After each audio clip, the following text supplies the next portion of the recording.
Aaron is in San Diego. Hi, Aaron. How are you? I'm okay. A little stressed. How are you, Dave? Better than I deserve. What's up? All right. Ultimately, I'm just trying to figure out if I should sell if my wife and I should sell her vehicle. Mm-hmm. So we are in baby step 2. We have $160,000 left of debt.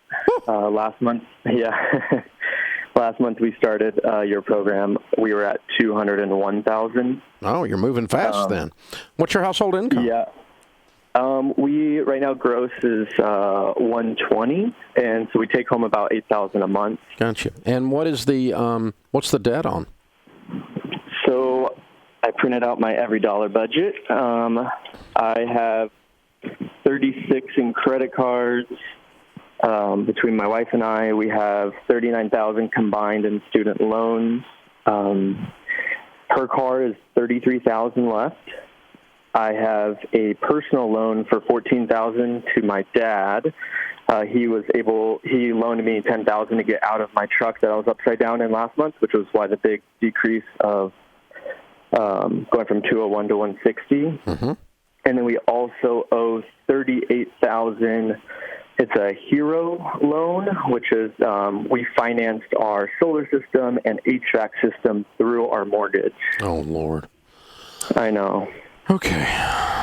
Man, you guys borrowed on everything. Yeah, our house payment is $3,500 a month. Yeah. And my wife runs a in-home daycare at our home. Okay. Well, there's 2 rules of thumb I use on a car to answer your original question. Rule of thumb number 1 is the total of your vehicle should not equal more than half your annual income, the total value of your vehicles. Okay. And they don't. You don't violate that one. The second question is, can I be debt-free, everything but the house, in 2 years and keep the car if it's less than half the annual income? The answer to that is no.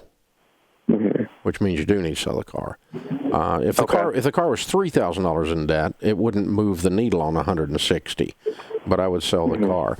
The other problem you've got is you have a ridiculously high house payment, and given your take-home pay, and so you've got that other stress.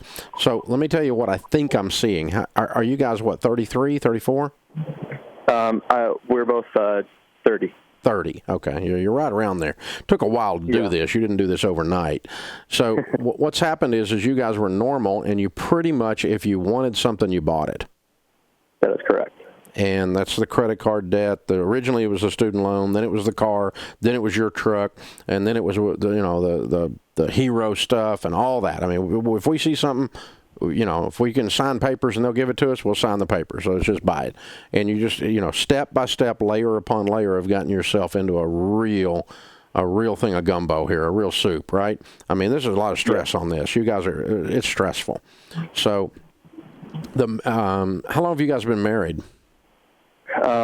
We've been together, we're high school sweethearts. We've been together for 12, married for 7. Okay.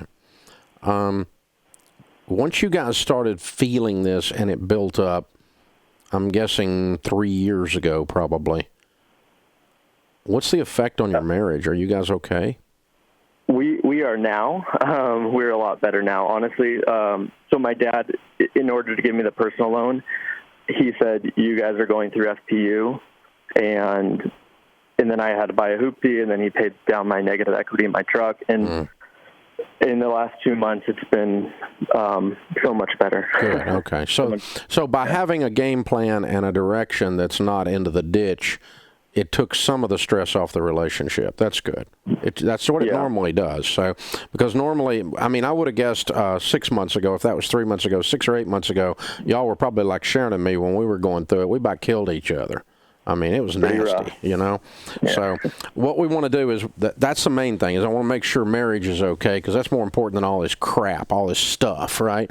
Then the second thing is, let's get the mess cleaned up, because this is no fun, as fast as we can. You make decent money, considering the hole you're in. You make good money, but considering the hole you're in, you're just decent. So you have a medium-sized shove on a large hole, that kind of a thing. Right. So it's not like you make 120 and you owe 10. It's pretty substantial. So, yeah, I would sell the car.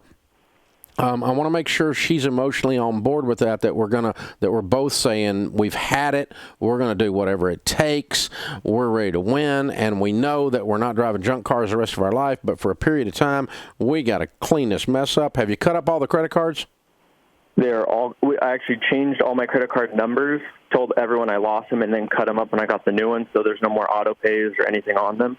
Very good. That was smart. And then she is on board. She actually is the one that wants to go forward with selling her car. Okay. We got an offer from a dealership at $24,500. That's a little slim. It is. Yeah, I'm not panicking. Yeah, I'm not panicking here. I'm just saying, you're trying to run a race with dragging an anchor. Mm-hmm. And I can run another lap with the anchor, but I don't want to run 2 years of laps or 3 years of laps with this anchor. So, but yeah, that's too much of a cut. That's a wholesale minus number. That tells me that car, if you private sell it on Kelley Blue Book, look it up and put it on Craigslist or something, it's probably going to bring 27, 28. Okay.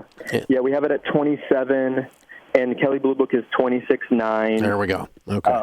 And then we have $1,000 that's going to be owed next month for our car payment and registration. So that's what I was kind of considering, the $24,500 offer plus the $1,000 I'd save in registration and car payment would be close to a private party and just be done with it, or just hold out. That's not a bad consideration.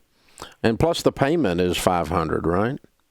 Yes, it is. And so another month of payments is another 2 months of payments is to get it sold is another $1,000. So that gets you there.